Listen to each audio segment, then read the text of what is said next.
Au nom du Père et du Fils et du Saint-Esprit. Amen. Ce matin, nous abordons le chapitre « Dieu peut tirer un bien même de nos fautes ». Vous l'avez déjà entendu en partie, mais nous allons le méditer ce matin.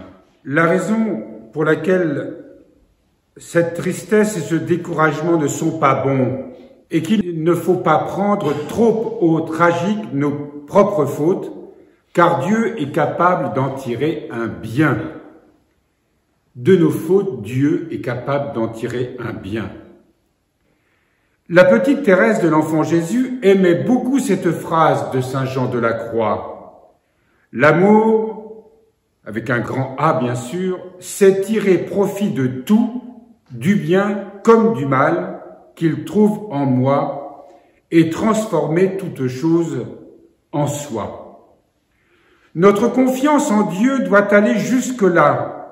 Croire qu'il est assez bon et assez puissant pour tirer un profit de tout, y compris de nos fautes et de nos infidélités. Quand il cite la phrase de saint Paul, « Tout concourt au bien de ceux qui aiment Dieu », saint Augustin ajoute, « Même le péché ».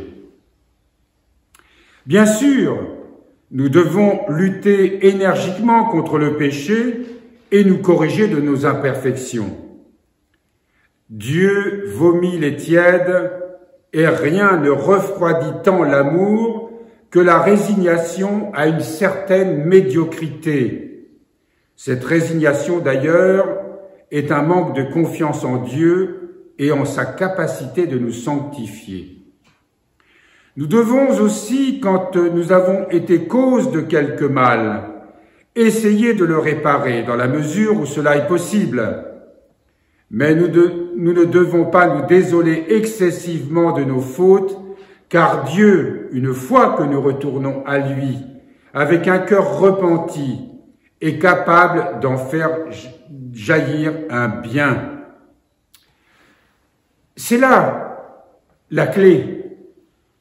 Parce que c'est vrai que on peut se lamenter, se décourager, de voir à quel point nous retombons inlassablement toujours dans les mêmes travers, les mêmes comportements, les mêmes réactions. Et c'est étonnant d'ailleurs de constater que nous n'arrivons pas à avoir la vigilance ni la force d'aller contre notre nature. À vue humaine, c'est normal. Et lorsque nous tombons à nouveau dans une faute quelconque, dans un péché quelconque, la seule solution, c'est de nous tourner humblement vers le Seigneur parce que nous tombons, parce que nous ne sommes pas en communion avec lui, tout simplement. Alors on peut se dire aussi, oui, mais je n'arrive pas à être en communion avec lui, je n'arrive pas à vivre avec le Seigneur, à recevoir les grâces dont j'ai besoin. Donc c'est ça qui me décourage, je n'y arrive pas. Ça signifie que nous nous basons sur nos forces humaines. Sur nos forces humaines. Et on ne se rend pas compte qu'il y a une grande différence lorsque nous faisons toutes ces analyses et que cela nous conduit au découragement, que nous manquons de simplicité. Dieu est par nature infiniment simple. Il suffit simplement de se tourner vers lui en disant « Vois Seigneur comme je ne sais pas. Vois Seigneur comme je suis incapable. Vois, Seigneur, comme je suis sans cesse dans le péché et je n'arrive pas à m'extirper de ces fautes récurrentes. Viens à mon secours. » Vous le savez, toutes les formes de prière ont toujours cet aspect d'humilité. « Ô Dieu, viens à mon aide. Seigneur, hâte-toi de me secourir. Viens à mon aide. » Parce que si nous nous laissons aller au découragement, évidemment que nous allons tourner sur nous-mêmes, cela va nous entraîner vers la culpabilité, mais il y a une culpabilité psychique qui est une réaction d'orgueil. Je n'admets pas d'avoir péché. Si, je dois comprendre que je suis pécheur, je dois l'admettre. Et je suis pécheur parce que je ne vis pas avec Dieu. Et je suis pécheur parce que je ne m'ouvre pas à Dieu. Alors, dans le monde, on donne des mille et une explications pour analyser pourquoi j'ai telle ou telle réaction ou comportement. C'est pas inutile de comprendre.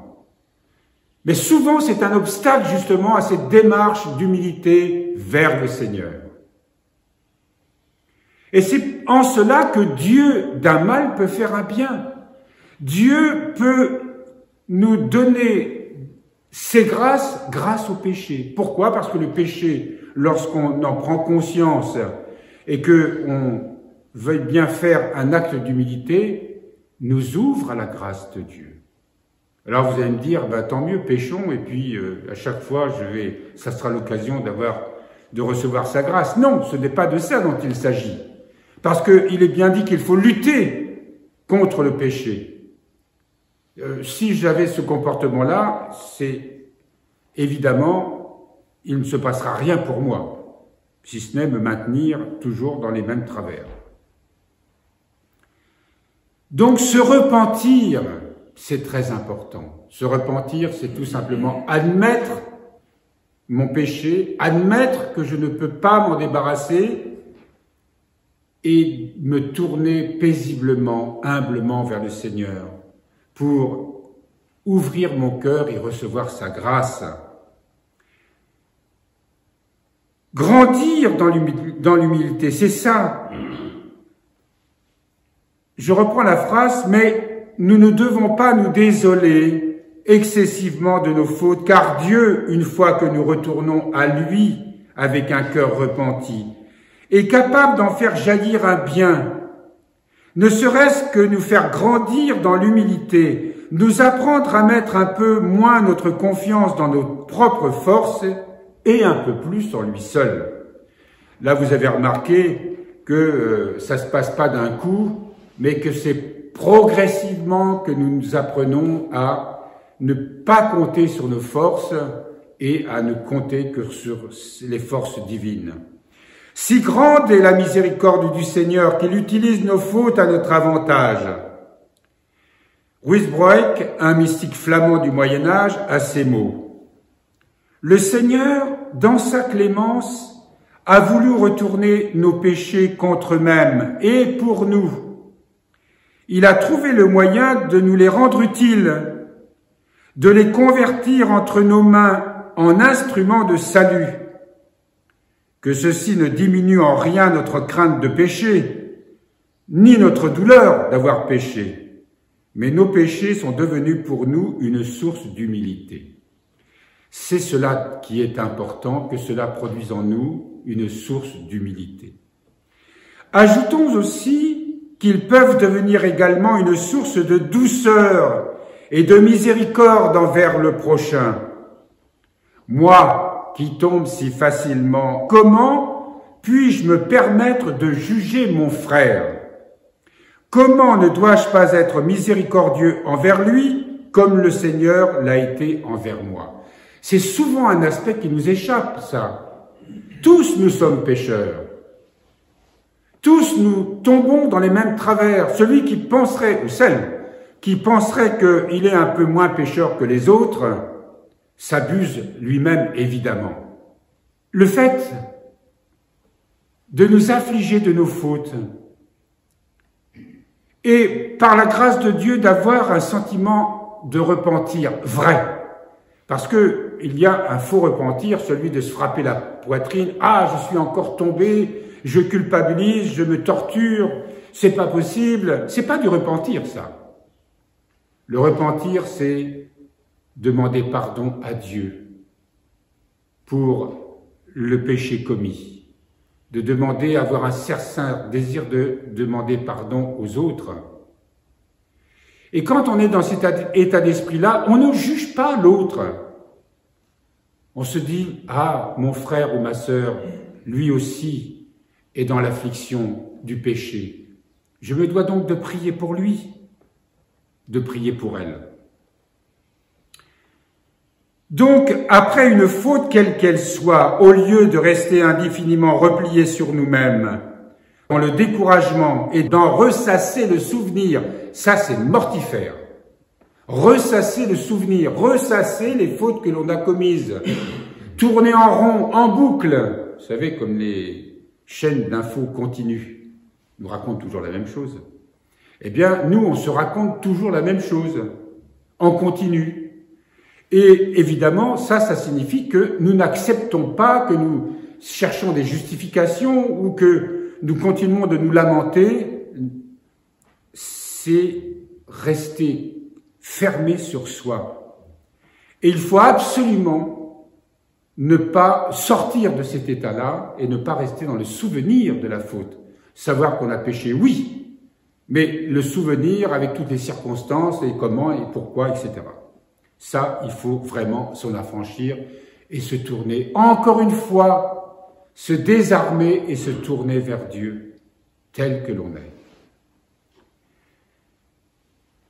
Nous devons savoir que l'une des armes que le démon utilise plus communément pour empêcher le cheminement des âmes vers Dieu est précisément de chercher à leur faire perdre la paix et à les décourager par la vue de leurs fautes. Et oui, lui, au départ, il pousse à la faute, et après, il nous pousse à la culpabilité. Il essaye de jouer sur tous les tableaux pour nous empêcher de retourner paisiblement vers Dieu. Il nous faut savoir distinguer le vrai repentir, le vrai désir de nous corriger, qui est toujours doux, paisible, confiant, de ce faux repentir, de ce remords qui trouble, décourage et paralyse. Ça, c'est où il faut vraiment avoir ce discernement. Si on est dans le trouble, dans le remords, le découragement qui nous paralyse, nous ne sommes pas dans le vrai repentir, qui lui est doux, paisible, confiant, plein de foi en la grâce de Dieu qui nous accueille, quel que soit le péché que nous ayons pu commettre. Il nous accueille. Parce qu'encore une fois, si je suis tombé, c'est que je n'étais pas avec lui. C'est que son amour m'a manqué. Et nous, quand nous voyons un frère pécher, ou une sœur, qu'est-ce que nous faisons? Est-ce que nous sommes comme le Seigneur? Que nous l'accueillons, que nous prions pour elle ou pour lui? Que nous l'aidons à se relever et non pas à l'accuser comme on fait souvent, à commencer par dans notre propre cœur, dans nos pensées. Et souvent on partage ça avec les autres, c'est tellement plus... Mais c'est nous qui sommes pécheurs, nous manquons cruellement de charité à l'égard d'un prochain qui a besoin au contraire de notre amour pour qu'il puisse retourner à Dieu. Tous les reproches qui nous viennent de notre conscience ne sont pas inspirés par l'Esprit Saint si nous sommes dans le trouble. Certains nous viennent de notre orgueil ou du démon et nous devons apprendre à le discerner. Et la paix est un critère essentiel dans le discernement des esprits. Les sentiments qui viennent de l'Esprit de Dieu peuvent être très puissants et profonds, ils n'en sont pas moins toujours paisibles. Toujours paisible. C'est assez curieux qu'effectivement, nous puissions être dans le repentir, dans le regret d'être tombés et d'avoir une paix au fond de nous-mêmes, d'être affligés par son péché et en même temps de retrouver une paix profonde dans le Seigneur. Si nous n'avons pas cette paix, si nous sommes dans l'agitation, c'est que nous ne sommes pas dans le vrai repentir et nos pensées ne sont pas guidées par l'Esprit Saint.